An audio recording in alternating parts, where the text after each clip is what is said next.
Senator Campfield, you are recognized on number 15 on our calendar, Senate Bill 1496. Thank you. If we could, I'd like to add an amendment. I have an amendment for this bill, drafting code 011684. And do you move the bill? I move the bill. Is there a second on the bill? Seconded by Senator Green. And Senator Campfield moves amendment number 1, which is drafting code 011684. Members, it is in your packet. Is there a second on the amendment? Seconded by the chairman. And the amendment. Do you want me to describe the amendment? There should be an amendments tab, members, on our dashboard. And yes, Senator Campfield, you're recognized to describe the amendment. Thank you. What the amendment does, it really puts the language for signage back to the language of what we originally passed on the bill, more or less saying that the municipalities do not have to take down, they're not required to change out signage. They can stick with the traditional signage as it was until it needs to be replaced, or until it's damaged, or just through natural course of action is to be replaced. They don't have to take down and change out signs. That more or less takes off the fiscal note. Is there further discussion on the amendment? Senator Overbey, you recognize. Thank you, Mr. Chairman. I still don't understand what the amendment is doing. Actually, there's Senator two parts. Campfield, you are recognized. If I could, I'm sorry. There's actually two parts. The first part, we had the bill we passed 5 years ago said a municipality does not need to change, or a state park does not need to change its signage until such time as the sign becomes damaged, or the sign just naturally wears out and they decide to replace it.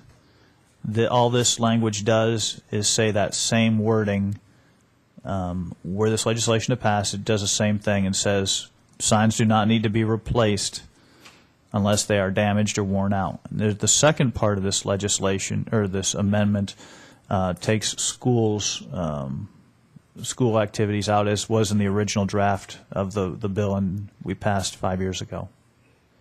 So that also will help the fiscal note.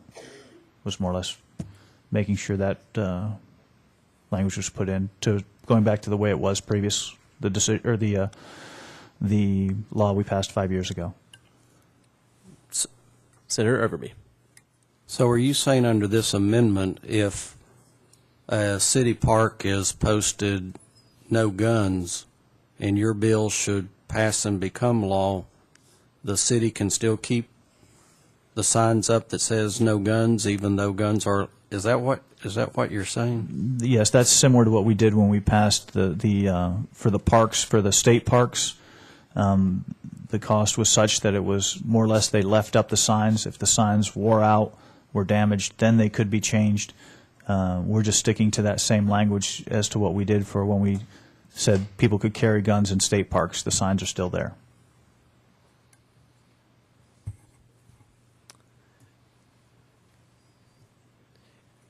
Chairman, Vice Chairman Campfield, could you clarify the schools issue one last time? Surely. What it does, it puts it to the similar language to where it is now. We had some concerns from our local LEAs talking about what if there is a sports activity going on, and that is the school-related function, say at a baseball field, baseball park, and the potential liability there. And more or less what we did is took it back to the same language that they had 5 years ago, that made sure that they could that they would not be held liable.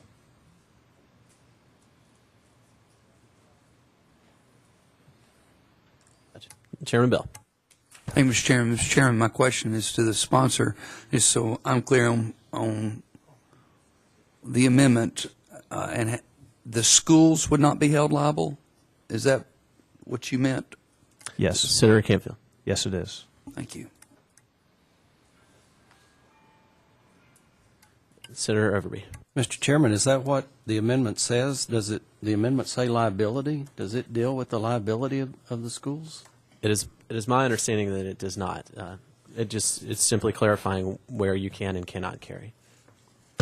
So under this amendment, if the bill passed, Hang on a second. guns would be allowed in municipal parks, then unless there's a school activity going on, is that what this amendment is purporting to do? Unless owned by the school.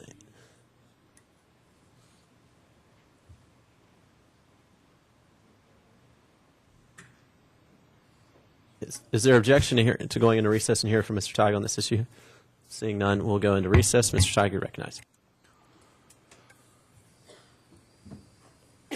Okay, there's two statutes, both predating the permit law. There's 1311, which deals with parks, and there's 1309 that deals with school grounds, recreational areas. 1309 says, in fact, in many areas, schools use municipal parks for school functions. 1309 says when they're in use for a school function, they don't have to own them, they just have to use them. Then 1309 prohibits guns. This says in 1311, the parks, unless you're prohibited by 1309, it's still legal. So 1309 would still be as in effect as it has always been. This doesn't change the school aspect of the parks. Senator Overbey. So if this bill becomes amended and should become law, then permit holders could carry in a municipal park sometimes. And and if there were a school function, even though there'd be no signage warning folks, it would still, because there's a school function going on, then the possession of a gun would be illegal.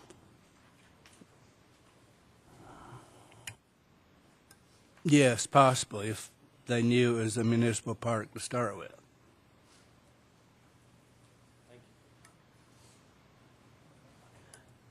While we're in recess, is there objection to hearing from the administration on this bill?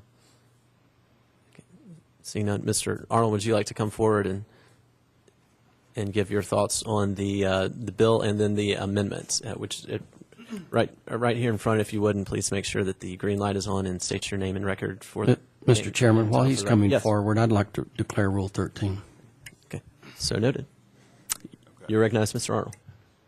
Thank you. Mr. Chairman, Sammy Arnold, on behalf of the governor's office, with regard to the bill first, is that okay? The governor opposes the bill. I think the question in the governor's mind is who should be the one that gets to make this decision? And again, in the governor's mind, local governments, they pay for these parks with local tax dollars. They operate them, they maintain them with city employees and city equipment. They are the ones who should get to decide this, and that's all it's about in the governor's mind. That's why he's opposed to the bill. With regard to the amendment, I don't really have a lot of comment on the amendment. It doesn't change our position, so is that okay? And Senator Campfield, was the amendment discussed with any members of the administration or any of the departments? Could you clarify that for the record, please? No, they didn't have a vote in this committee. Okay. Questions of Mr. Arnold? Okay. Thank you, Mr. Arnold. Okay, we will go back into session, and we are on amendment number 1. Chairman Bell, you recognize. Mr. Chairman, my question would be to the sponsor of the bill. If this amendment does not pass, where does that leave your bill? Senator Campfield, you recognize. Two parts. It's a two-part amendment, and that's why I tried to describe it as two-part. One with the signage factor. Are you asking about the signage factor part, or are you talking about the other part, talking about schools? Chairman Bell. Senator Campfield, it's all one amendment. I know that you're describing it in two parts, but it is one amendment. Senator Campfield. If both parts of the amendment were stripped out, it would put a fiscal note on the bill. If the part that is only related to schools were stripped out, and the other part were left to remain, it would, to my understanding, still have no fiscal note, or fiscal note that is inconclusive. Okay, Chairman Bell. Thank you, Mr. Chairman. Mr. Chairman, this is not a question, but more of a statement on the amendment. On the amendment, as I understand it, that would require a permit holder to know whether a school activity was going on at a park that he was entering.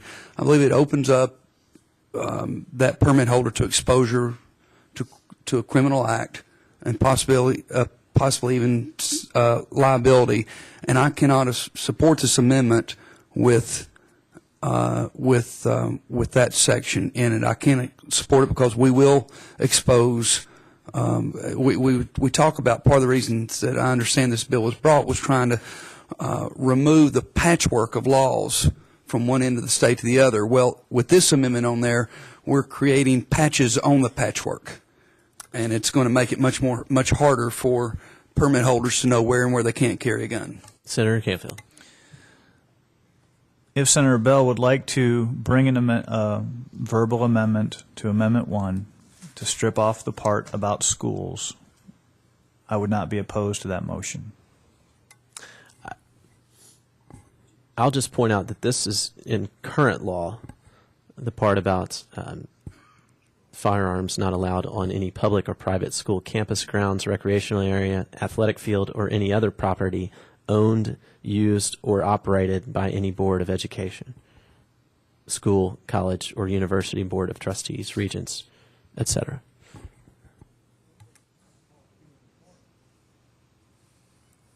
Chairman Bell. So, Mr. Chairman, under current law, we would have, if you had a municipal park, and if that municipality allowed guns, if a school activity was occurring at a certain time of day, then the gun owner would not be allowed under current law, would not be allowed to carry his gun on that park. Is that correct? Yes. Senator Campfield. If I could, and thank you for that, because really even though the amendment, I understand where the Senator Bell is coming from, but because of this amendment, we are not changing any law. If this is added, we are not changing that part of the law that he finds offensive. Now, I may find it offensive as well. Matter of fact, I do. But because of this amendment, if this amendment is added, there is no more damage done to the current standing of law.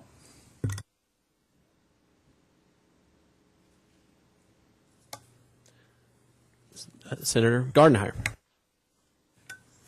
If I could go back and get someone to read that part of the law again, I think I understood when he read it that if the park is owned, or if the property is owned by the school board, then an individual, even permit holder, cannot carry a weapon on that property. But if the city has a baseball field or is a cross-country meet going on through a park, the school board does not own that property. It's just using it, borrowing it, or leasing it. They don't own it.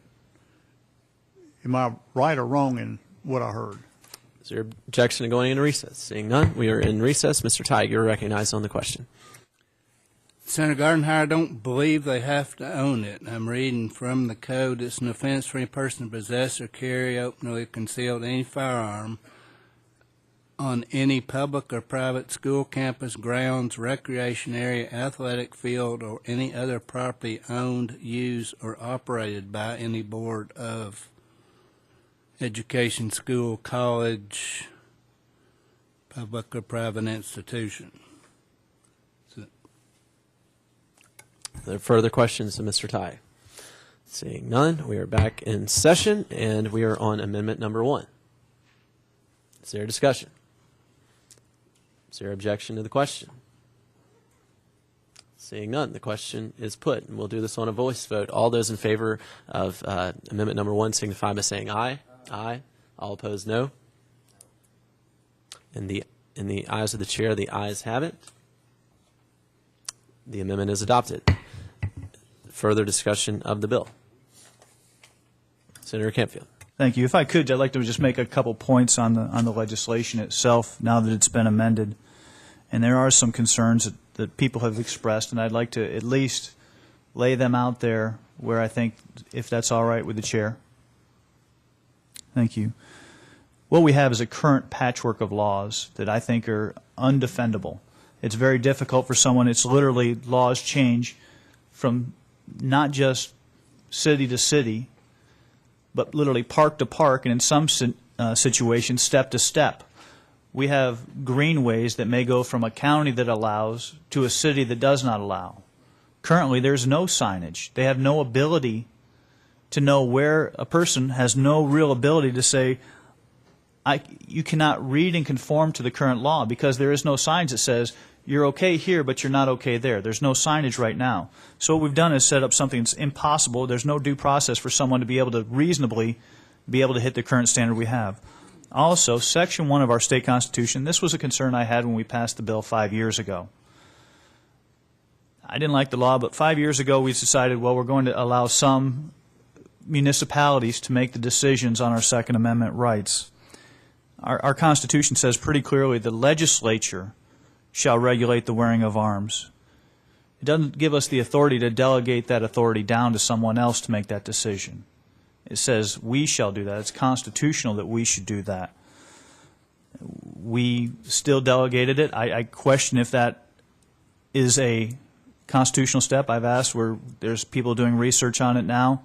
The Heller decision also possibly backs up this, that we talked about, yes, there is still the ability for the states to regulate arms against possibly people who are felons, things along those lines. But it talked about there being scrutiny and that there should be strict scrutiny on where they can wear arms and things along those lines. They talked about in certain government buildings that there could be regulations, but they should be held to a high standard of strict scrutiny. And that has never been done when this bill was passed 5 years ago, or when the original language, I don't think when the original language was put in place that said we're not going to allow guns in parks, I don't think that standard of scrutiny was ever achieved that said parks are going to be safer without carry permit holders being able to carry. As a matter of fact, when we passed the legislature previous to me passed the limitation on guns in parks, carry permit holders weren't even an issue because there were no carry permit holders. Those are some of the biggest issues I've heard concerned. But with that, I'd move us forward, I guess, and thank you for the time. Is there further discussion of the bill? Senator Finney, you're recognized. Thank you, Mr. Chairman. I won't take long. I'll just point out that I voted for the original bill. I remember it very well. I was not on this committee, but I remember it seems like there was as much discussion about signage as there was anything else at that time. And Senator Campfield is right that there may very well be some confusion on some of these issues in the municipalities. But the discussion that was just held up here a few moments ago regarding parks and when schools use them and when they don't seemed to highlight for me exactly why this is best a local issue. And for that reason, I'm going to oppose this bill. We considered all of these issues 5 years ago. We clearly took some of them into account. We rejected others. And the bill that is the law that we have now is a testament to that. And what worries me is the local control issue does bother me somewhat, but what really worries me about coming back and doing this is that it tends to show that the legislature may be unwilling to just get there and stay there. on a particular issue, on an issue that many of us, regardless of what side of the issue we're on, regard as a critical issue, an important issue. And so as much, it's as much to me about our ability as a body to say, that's the law we passed. We're not really fixing anything because there's not been any testimony that anything's been broken. We just decided to come and change it. I mean, if you'll recall years ago, the proponents of the bill,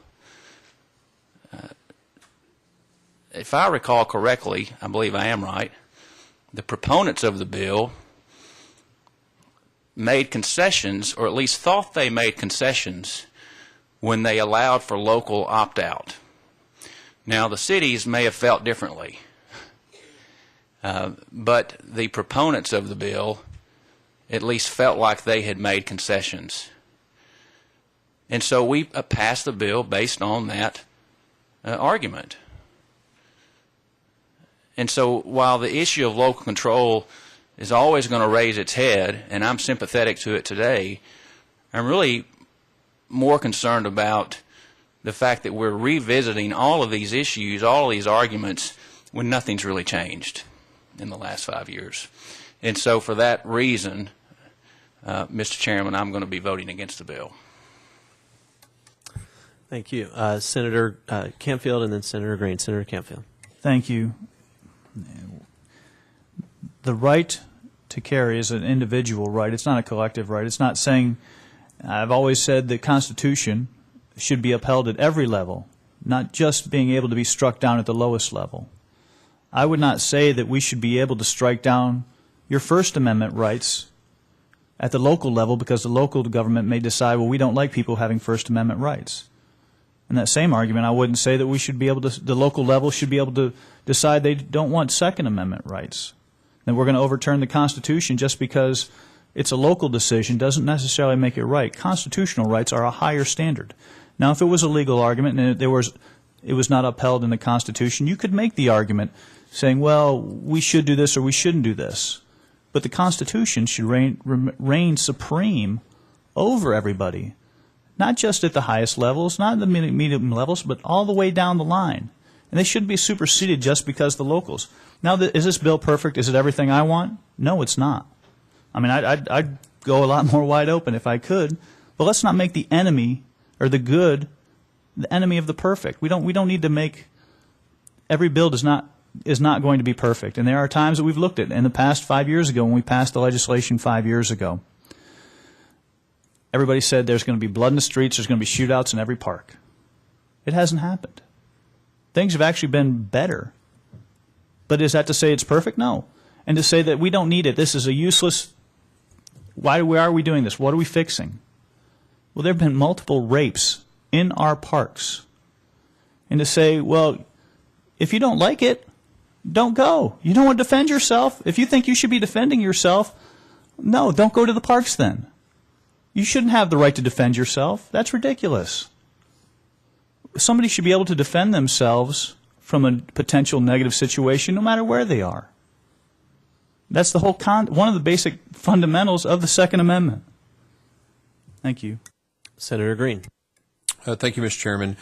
I generally support local control, but this is an area where both from a practical standpoint and a constitutional standpoint, I don't.